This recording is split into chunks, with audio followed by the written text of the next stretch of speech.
So here is my code for the class movie, and behind it is hidden the other programming file where we have defined multiple instances of the class movie, namely Toy Story and Avatar.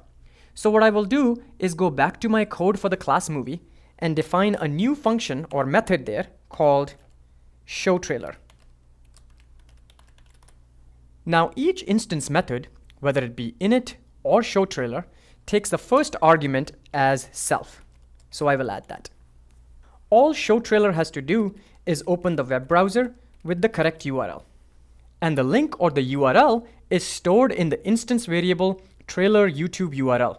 The way to access this instance variable is through the self keyword. One last thing I need to make this code work is to import web browser. There. Let me go ahead and save this file. Now that we've defined the method showTrailer, the next thing for us to do is to call this method using our other programming file. So I will go there, and here I already have the instance or object called Avatar.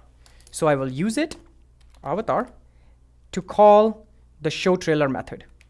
I'm going to go ahead and save this file, and then I will run it.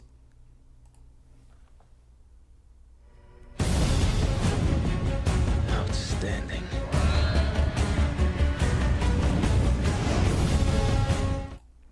Wow, that was outstanding.